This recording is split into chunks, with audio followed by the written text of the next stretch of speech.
Hey there, welcome back to the channel. It's Will, and in today's video, we're gonna dig into how to form a quick content strategy after you've completed your keyword research. By the end of this video, you're gonna have a crystal clear idea as to which topics you should focus on, regardless of what niche you're trying to rank SEO content for. This video is inspired by Zai Sant, who left a comment requesting this video a few months ago. If you wanna see a particular video idea, let me know in the comments below, but let's go ahead and dig into today's video. The first thing we're gonna do is we're gonna get our keyword research organized. At this point, you should have a short list of low competition keywords that you've pulled from whatever method you'd like to use. Whether using a free or a paid method, it doesn't really matter as long as you pull this into some sort of spreadsheet tool that will allow you to manipulate the data. If you don't know how to conduct keyword research, I have a few videos on that topic, so be sure to check those out on my channel after this one. What I want you to do first though is take your short list of keywords and then organize it in alphabetical order. This will just make it easier for you to check out the similarities between some of the keywords that may have come up in your short list. In this example, I'm making a website around coffee beans, so I've pulled my short list of keywords and I've sorted it by alphabetical order. Once we have it alphabetized, it's time for us to apply some conditional formatting.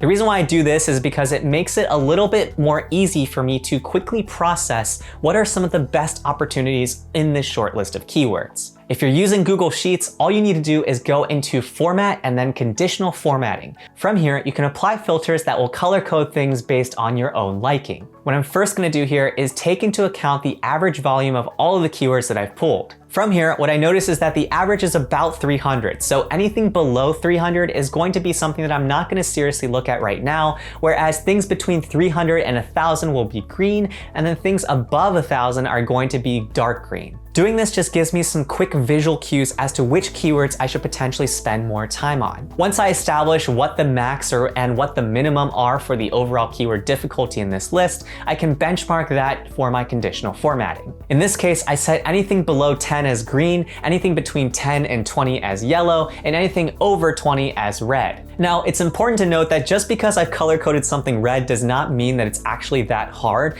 for me to rank for that phrase. It's just harder in relationship to the other keywords in this list. If you've seen my other keyword research videos, you know that I generally go after low competition keywords anyways, and so even though something is red here, it doesn't necessarily mean that I'm not going to pursue it later. The second step we're gonna do is we're gonna go ahead and filter for high potential keywords. I'm gonna keep this beginner friendly by only using the if formula. In case you've never used the if formula in Excel, essentially it goes along like this. Equals if logical expression, comma, value if true, comma, value if false. In other words, we're gonna test some sort of logical expression and then tell Excel specifically what we wanna output in the case where it's either true or false. So in this example for the keyword difficulty filter, what I'm saying is if the keyword difficulty is less than 10, I want you to output yes, otherwise output nothing. And that's what I do here. In my next column, I add a volume filter, and if the volume is actually greater than 299 in this case, I'm gonna also have it output yes. Next, we can create a filter by going to Data and then Filter.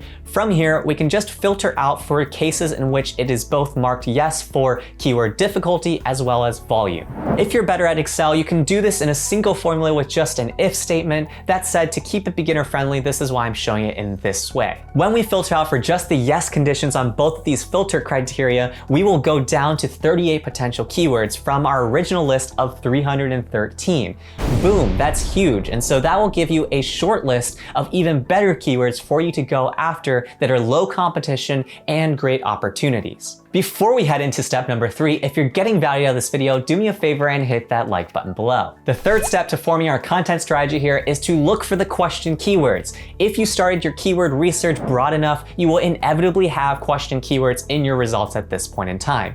This is because so many people, regardless of the niche, will search for things here and they have all sorts of questions that they need help answering. Furthermore, because these are typically long form questions, they're naturally going to have a higher word count, which typically associates itself with lower keyword difficulty and some volume. So to account for this, we're going to create a new column and call it question keyword. And this is where we're going to just sift through the results of the 38 that we have and look for keywords that are related to questions. The easiest way to think about this is to think about operating words such as who, what, where, when, how, can, and so on. Once we've flagged these, we are down to 12 keywords from the 38. So we've done another Occam's razor on the top keywords that are best for us to actually start thinking about our content strategy around. Furthermore, when we dig into this list, we'll notice that a few of these topics are really closely related to one another. So that gives us a general idea as to what sort of content piece that we're going to create around these long tail keywords. Step 4 is to outline your content. At this point, we have 12 keywords and all we need to do is pass them into Google in an incognito window and then check out some of the People Also Ask content to see what other related phrases should relate to this original core topic idea. Let's take the example of can I grind coffee beans in a blender and check out what people are also searching for. In these cases, you can see that people are also using phrasing like grinding coffee beans without a grinder, how fine somebody should grind coffee beans, as well as what happens if coffee is ground too fine. Scrolling down in the related searches section, we see that people search similar questions around using a NutriBullet or a food processor. So if I were to think about creating the most epic piece of content on the planet for this particular post, I'd probably title it something like,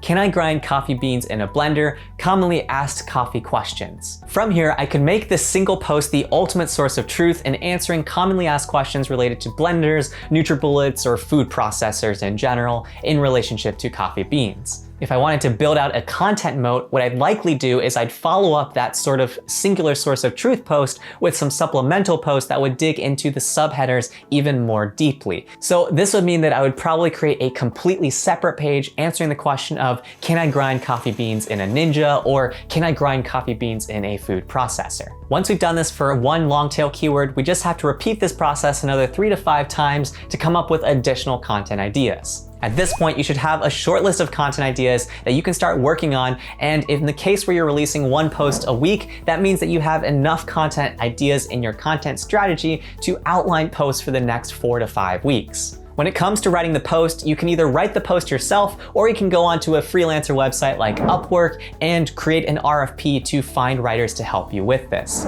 If you want to see a video on how to create an effective RFP that gets some quality writers, leave a comment for me below so that I know to prioritize that video topic. So in the last 10 minutes or so, we've effectively created a quick content strategy that we can start doing immediately after we've completed our keyword research. If you're wondering whether or not this question approach actually works, it definitely does. In fact, in my recent video that I went over with one of my niche sites, just looking at the what and how keywords that I answered accounted for 67% of the traffic that website has received over the last 15 months alone. So there's really 2 things I want you to remember from today. The first one is look for high potential keywords quickly by creating filters for yourself. Then answer questions that people commonly ask to get some quick SEO wins. I want to hear from you. Tell me in the comments below, what do you think about the question approach when it comes to forming your content strategy? I love chatting with you guys and I read and try to respond to every single comment. If you made it this far into this video, you are the real MVP. To thank you, I have a content jumpstart kit that I'll leave a link to in the video description below. If you enjoyed this video, be sure you hit that like and subscribe button, check out more of my content over here, and I'll catch you guys in the next one.